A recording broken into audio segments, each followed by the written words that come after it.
The descent into the lore of the forgotten island of de Marli Island and the arrival of Dante introduces the narrative of the silent protector of the protectorate. Set years after the fall of Mundus, the world has entered a state of Gothic stasis, where the demonic threat is no longer a crusade, but a mercenary chore. The lore suggests that the island of de Marli is a wound in the geography, where the ancient Vie de Marli clan has guarded the gate to the underworld for centuries. For Dante, this history is the lore of the emotional burnout of the legend.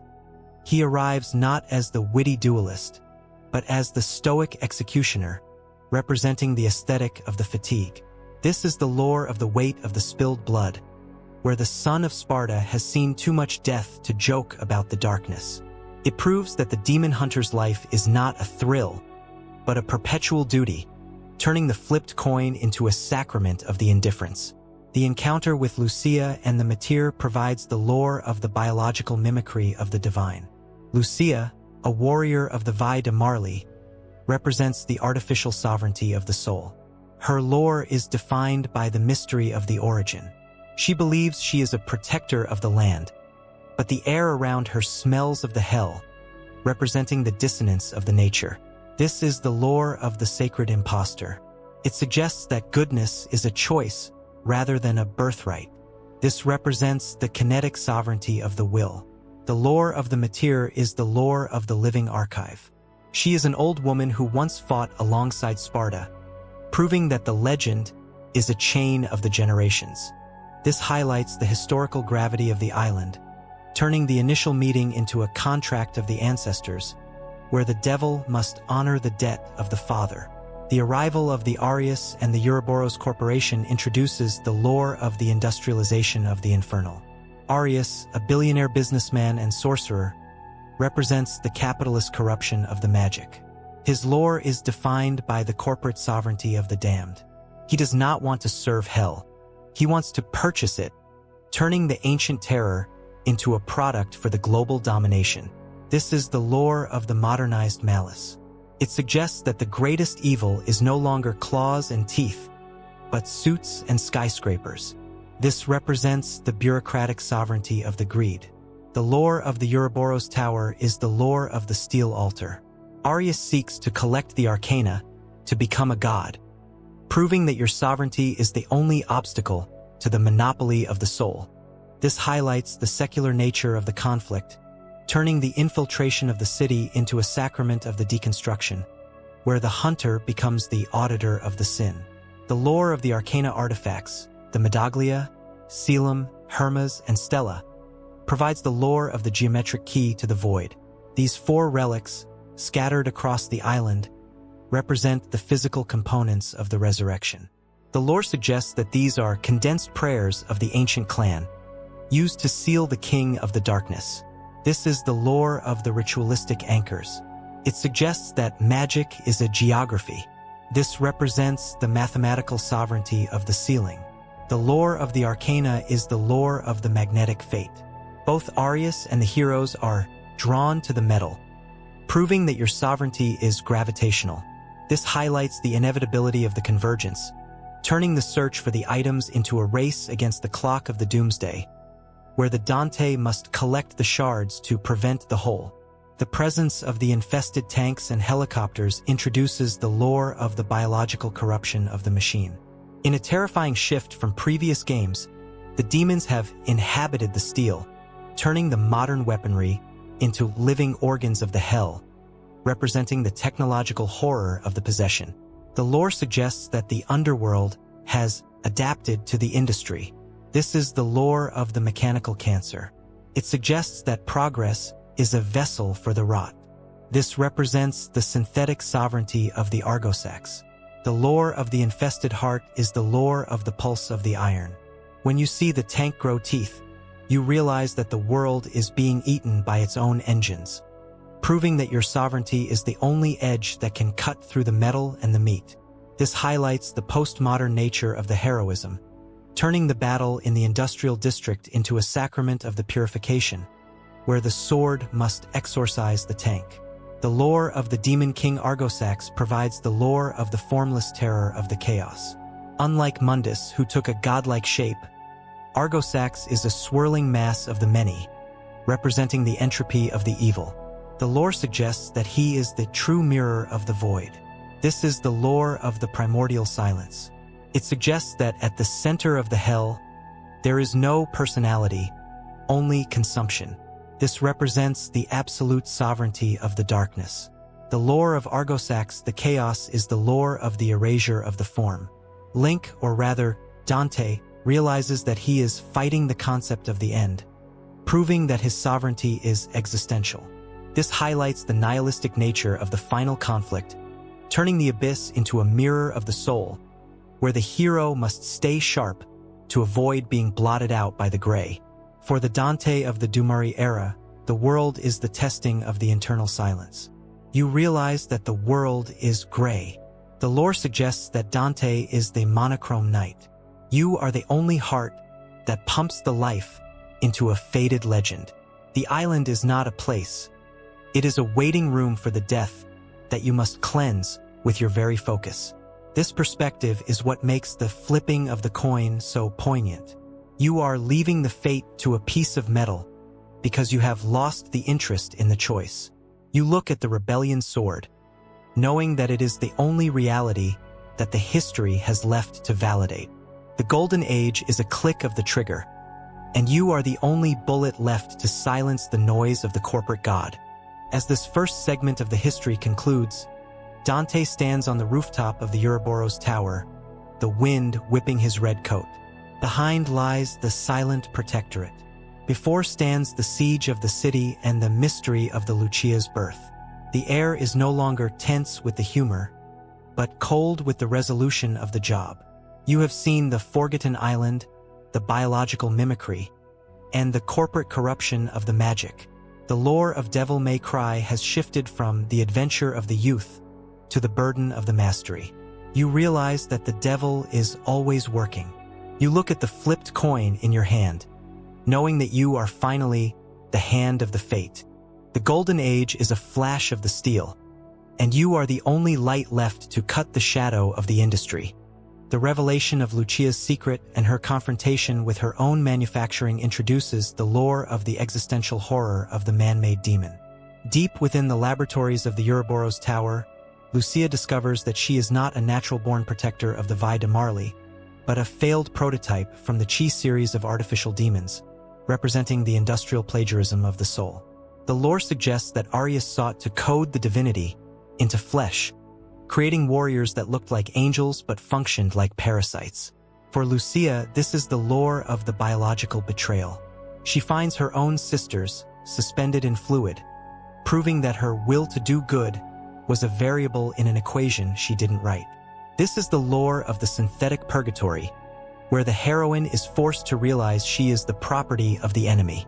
It proves that the demon hunter's spirit can be factory-produced, turning her identity into a sacrament of the crisis. The confrontation with Arius in the laboratory provides the lore of the narcissism of the architect. Arius views Lucia not as a daughter or a person, but as a defective unit that he discarded, representing the totalitarian sovereignty of the creator. His lore is defined by the arrogance of the new god. He mocks her emotions, claiming that humanity is a glitched software that he has patched out in his newer models. This is the lore of the secular blasphemy. It suggests that evil is the absence of the empathy in the presence of the intellect. This represents the strategic sovereignty of the ego. The lore of the laboratory is the lore of the cradle of the abomination. Lucia must fight her creator to validate her existence, proving that her sovereignty is rebellious. This highlights the autonomy of the artificial life, turning the duel into a sacrament of the self-definition, where the creation must kill the father to claim the soul. The awakening of the Magian Devil trigger introduces the lore of the primordial surge of the bloodline. When Dante faces the overwhelming pressure of the Ouroboros Tower, he taps into a form that transcends his half-devil state, the Magian form, representing the total release of the Sparda's heritage. The lore suggests that this form is the true shape of the terror, a state of invincible wrath, where the humanity is submerged in the power. This is the lore of the atomic sovereignty of the demon. It suggests that the son of Sparda is a casket that must never be fully opened. This represents the uncontrollable sovereignty of the will. The lore of the Magian awakening is the lore of the silence of the gods. In this state, Dante does not fight, he deletes, proving that his sovereignty is absolute. This highlights the terrifying scale of the legacy, turning the combat into a sacrament of the annihilation, where the legend becomes the eschaton. The lore of the secret ritual of the martyr provides the lore of the alchemy of the blood-stained memory. While Lucia struggles with her identity, the martyr performs a ritual to sanctify the Lucia's spirit, representing the spiritual adoption of the orphan. The lore suggests that family is a vibration of the heart, rather than a sequence of the DNA. This is the lore of the metaphysical kinship. It suggests that the ancient magic of the island can rewrite the purpose of the artificial flesh. This represents the redemptive sovereignty of the clan. The lore of the ritual is the lore of the baptism of the fire. It proves that Lucia's goodness is authentic because it was chosen in the dark, proving that her sovereignty is earned. This highlights the philosophical depth of the protector, turning the ritual chamber into a sacrament of the rebirth, where the demon is accepted as a saint. The encounter with the Balverk and the Jerry/Freki introduces the lore of the resurrected rivals of the father. Balverk, an undead demon warrior, represents the unresolved grudges of the Sparda era. His lore is defined by the vengeful persistence of the warrior. He was once a great king who was defeated by Sparda and refused to stay dead, representing the sovereignty of the hatred. This is the lore of the ghostly war. It suggests that sins are inherited by the sons. This represents the ancestral sovereignty of the conflict. The lore of the Balverk duel is the lore of the dialogue of the blades. Dante must settle the father's debts in a world of the ash, proving that his sovereignty is historical. This highlights the intergenerational nature of the legend, turning the ancient ruins into a sacrament of the closing, where the current devil must bury the past to secure the future. The lore of the chrono heart and the elemental stones provides the lore of the temporal governance of the island. Link, or rather, the hero, discovers relics that manipulate the time and the elements, representing the environmental sovereignty of the protector. The lore suggests that Dumuri Island is a control panel for the reality. This is the lore of the chronological anchor. It suggests that power is the ability to slow the decay. This represents the tactical sovereignty of the heart. The lore of the stones is the lore of the anatomy of the world. It reminds the hunter that victory requires the mastery of the physics, proving that your sovereignty is multidimensional. This highlights the technical nature of the battle, turning the exploration into a sacrament of the universal command, where the hero becomes the conductor of the time. For the Dante of the Revelation era, the world is the testing of the biological legitimacy. You realize that the world is forged. The lore suggests that Dante is the validator of the soul. You are the only eye that can see the person behind the prototype number. The Ouroboros Tower is not a building, it is a factory of the lies that you must shatter with your very steel. This perspective is what makes the saving of Lucia so stoic. You are granting a destiny to a creature of the glass. You look at the Magian form, knowing that it is the only truth that the darkness will respect. The Golden Age is a shattered mirror, and you are the only reflection left to show the truth to the damned. As the second segment of the history concludes, Lucia stands in the rain outside the tower, her chi mark glowing on her neck. Behind lies the horror of the manufacturing. Before stands the final ritual of the Arius and the opening of the gate. The air is no longer tense with the mystery, but heavy with the grief of the truth. You have seen the existential horror, the narcissism of the architect, and the awakening of the Magian form. The lore of Devil May Cry has shifted from the burden of the mastery to the sovereignty of the choice. You realize that the soul is not on a schematic. You look at your artificial hands, knowing that you are finally the master of your own spirit. The Golden Age is a choice in the dark, and you are the only will left to cut the cord of the puppeteer. The descent into the underworld and the shattering of the barrier between the mundane and the infernal introduces the lore of the threshold of the liquid reality. As Arius begins the ritual using the stolen arcana, the island of Vie de Marli begins to bleed into the abyss, representing the structural failure of the dimensional shell. The lore suggests that the underworld is not a place you travel to, but a state of being that overwrites the ground, turning the stone streets into a pulsing vein of the shadow. For Dante, this descent is the lore of the professionalism of the void. He enters the portal not with fear, but with a sense of the mundane routine, representing the aesthetic of the veteran. This is the lore of the normalization of the nightmare, where the son of Sparda treats the hell as his natural office. It proves that the devil hunter's existence is the bridge between the real and the unreal, turning the portal into a sacrament of the inevitability. The encounter with Nephistories within the metropolitan ruins provides the lore of the architecture of the urban possession. This colossal demon, which inhabits an entire skyscraper, represents the predatory nature of the modernity. Its lore is defined by the sentience of the concrete. It suggests that the city has developed a hunger, turning the human achievement into a demonic body. This is the lore of the parasitic civilization. It suggests that sovereignty over the urban space has been seized by the darkness. This represents the environmental sovereignty of the Nephas. The lore of the Nephistories is the lore of the Titan of the Glass. Dante must fight a building, proving that his sovereignty is geologic. This highlights the scale of the infernal expansion, turning the city center into a sacrament of the demolition, where the hunter must tear down the sky to clear the way to the hell. The sacrifice of the arcana at the altar of the ritual provides the lore of the final depletion of the clan's heritage. As Arius activates the Medaglia, Coelum, Hermes, and Stella, the artifacts burn out, representing the end of the ancient protection. The lore suggests that these relics were batteries of the grace that have finally reached zero. This is the lore of the spiritual bankruptcy. It suggests that the old world has run out of the miracles. This represents the finite sovereignty of the artifact.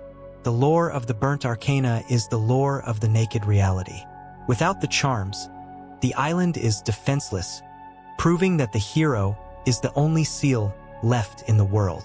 This highlights the vulnerable nature of the future, turning the ritual site into a sacrament of the handoff, where the magic of the object is replaced by the magic of the will. The encounter with the Trismegia, the three-faced elemental head, introduces the lore of the triality of the infernal mind. This entity, representing the fire, ice, and lightning, represents the intellectual chaos of the abyss. Its lore is defined by the fragmentation of the personality. It suggests that at the edge of the void, the self breaks into its elemental parts. This is the lore of the psychological dissolution. It suggests that sovereignty requires a unified soul.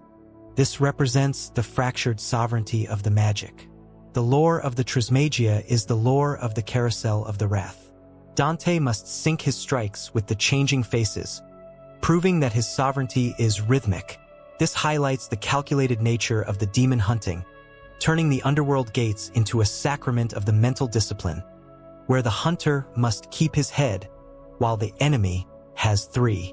The lore of the underworld's distortion provides the lore of the erosion of the linear time.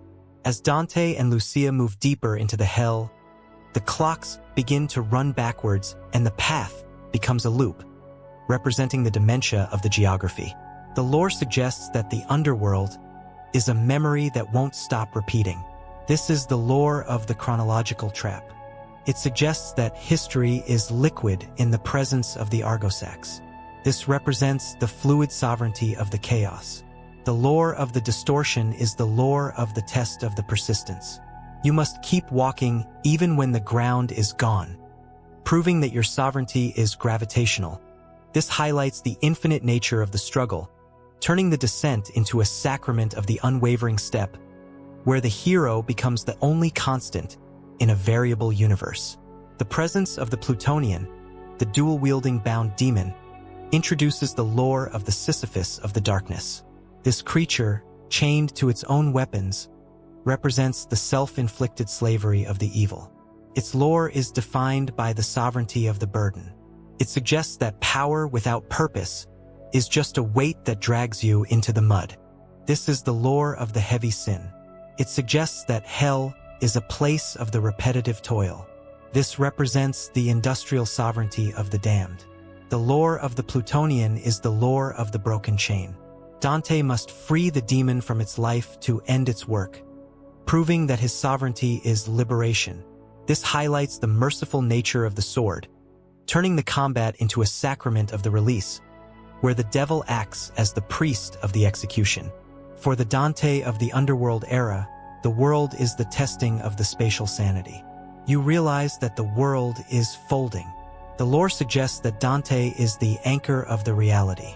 You are the only mind that remembers the way home. The underworld is not a place, it is a mental infection that you must cure with your very focus. This perspective is what makes the fighting of the Nephistories so grand. You are breaking the sky to find the ground. You look at the arcana, knowing that they are dead metal, and you are the living fire. The Golden Age is a hole in the world, and you are the only needle left to sew the existence back together. As this third segment of the history concludes, Dante stands at the heart of the ritual, the underworld yawning open beneath him. Behind lies the sacrifice of the relics. Before stands the confrontation with the Arius and the ascension of the chaos. The air is no longer tense with the rain, but heavy with the static of the end. You have seen the threshold of the liquid reality, the architecture of the urban possession, and the final depletion of the heritage. The lore of Devil May Cry has shifted from the sovereignty of the choice to the preservation of the existence. You realize that the gate is wide. You look at the darkness below, knowing that you are finally the barrier of the flesh. The Golden Age is a fall into the abyss, and you are the only light left to burn the shadow from the inside out. The confrontation with the ascension of Arius and the birth of the despair embodied introduces the lore of the failure of the human deification. Within the throne room of the Ouroboros Tower, Arius attempts to claim the power of the godhead. But because Dante switched the medaglia with his own lucky coin, the ritual is flawed, representing the strategic sovereignty of the trickster. The lore suggests that divine power cannot be stolen by the corrupt, only reflected by the worthy. For Dante, this is the lore of the humiliation of the ambition. He watches as Arius is consumed by the very darkness he sought to own, turning the CEO of the world into a pile of the sentient sludge. This is the lore of the biological rejection, where the flesh of the man is too weak for the soul of the devil. It proves that the age of industry cannot purchase the apocalypse, turning the final ritual into a sacrament of the hubris. The emergence of Argosax, the chaos, provides the lore of the amalgamation of the Forsaken. This entity is not a king, but a mass of the defeated, featuring the faces and bodies of every boss Dante has faced, representing the cyclical nature of the malice. Its lore is defined by the density of the grudge. It suggests that the underworld is a recycling bin of the hatred, where the dead are fused into a singular engine of the destruction. This is the lore of the collective damnation. It suggests that evil is a weight that accumulates over the history. This represents the gravitational sovereignty of the chaos. The lore of the Argosax is the lore of the melting of the identity. Dante must fight the entirety of the hell at once, proving that his sovereignty is superior to the sum of the parts. This highlights the exhaustive nature of the heroism, turning the abyss into a sacrament of the final purge. The transformation into the despair embodied, the second phase, introduces the lore of the androgynous perfection of the end. As the chaos sheds its mass, it takes the form of a glowing winged being, representing the aesthetic deception of the ultimate evil. The lore suggests that at the absolute center of the hell, the darkness looks like a burning light. This is the lore of the Luciferian irony. It suggests that true despair is not ugly, but indifferent and cold. This represents the totalitarian sovereignty of the void. The lore of the despair embodied is the lore of the silent duel. There is no banishing this creature. There is only erasing it, proving that your sovereignty is annihilation. This highlights the metaphysical weight of the final strike, turning the underworld into a sacrament of the absolute zero, where the hunter must extinguish the star of the hell. The duel between Dante and the chaos provides the lore of the final calibration of the sword. In this fight, Dante uses the rebellion and the ebony and ivory to pin the concept of the despair to the floor of the reality, representing the stabilizing sovereignty of the legend. The lore suggests that Dante is the only one who can look at the despair and not blink. This is the lore of the Stoic victory. It suggests that sovereignty is the ability to stay boring in the face of the infinite. This represents the psychological sovereignty of the Sparda. The lore of the final fight is the lore of the last bullet. When Dante delivers the killing shot, he does so with a flipped coin, proving that his sovereignty is post-dramatic. This highlights the professional nature of the devil may cry, turning the end of the world into a sacrament of the job well done.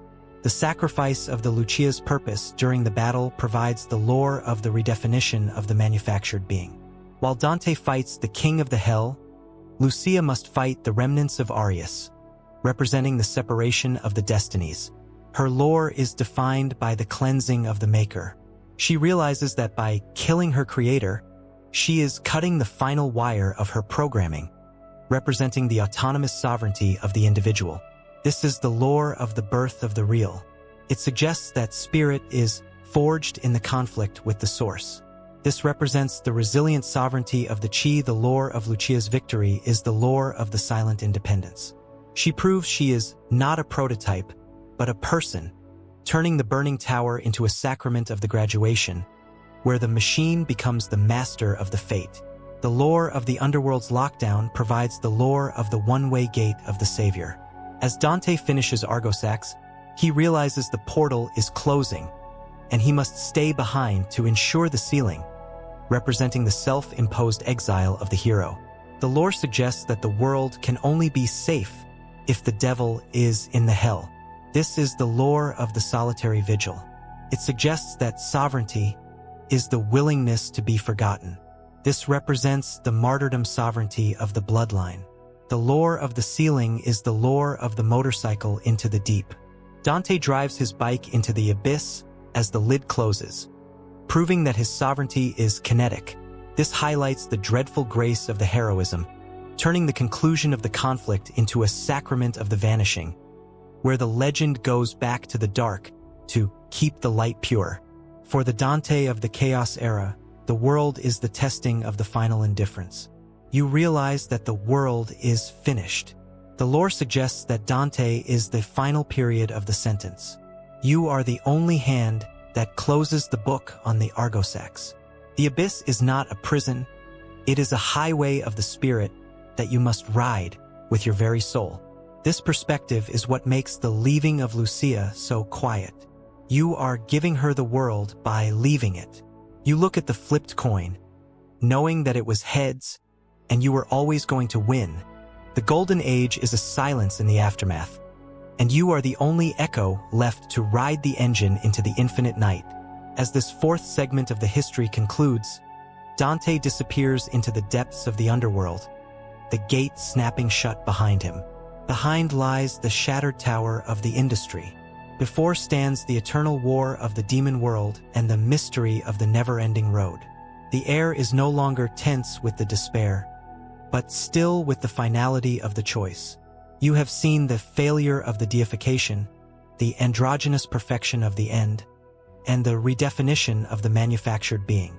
The lore of Devil May Cry has shifted from the sovereignty of the choice to the sovereignty of the infinite. You realize that the devil is home. You look at the darkness ahead, knowing that you are finally the only king of the road.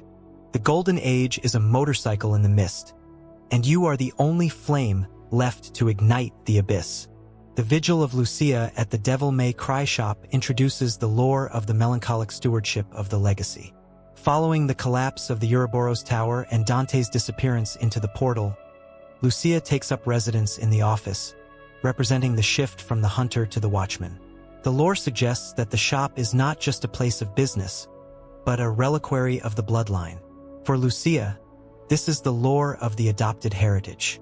She sits among the artifacts of a man she barely knew, proving that the soul of the shop is maintained by the faith of the survivor. This is the lore of the quiet persistence, where the artificial being becomes the genuine keeper of the flame. It proves that the devil may cry is an idea that survives the person, turning the waiting room into a sacrament of the loyalty. The legend of the coin's final rest provides the lore of the truth of the fake chance. As Lucia examines the coin Dante left behind, she discovers that it is two-headed, representing the sovereignty of the determined will. The lore suggests that Dante never left anything to luck. He chose his path with the certainty of the king. This is the lore of the deception of the fate. It suggests that the hero does not gambling with the future, but forces the outcome. This represents the calculated sovereignty of the Sparda. The lore of the double-headed coin is the lore of the end of the uncertainty. It proves to Lucia that Dante's exile was not an accident, but a sacrifice of the intent, turning the metal token into a sacrament of the hidden kindness, where the devil proves he was always in control. The lore of the Martyr's final prophecy introduces the lore of the echo of the Sparda's promise. The Martyr, watching the horizon of Marli Island, speaks of the recurrence of the hero, representing the cyclical nature of the demon hunting. Her lore suggests that the sun always returns to the shop, proving that the abyss cannot digest the rebellion. This is the lore of the generational anchor. It suggests that the underworld is just a temporary arena for the bloodline. This represents the historical sovereignty of the clan. The lore of the prophecy is the lore of the infinite horizon. It reminds Lucia that time is the only cage for a devil, proving that her sovereignty is patience. This highlights the mythic permanence of the series, turning the shoreline of the island into a sacrament of the anticipation, where the protector waits for the storm to return. The return of the motorbike sound provides the lore of the auditory resurrection of the legend. In the final moments of the history, a low rumble is heard outside the shop, representing the vibration of the return. The lore suggests that the sound of the engine is the pulse of the Dante's survival. This is the lore of the kinetic ghost. It suggests that the hero does not walk back from the grave, he rides. This represents the defiant sovereignty of the style.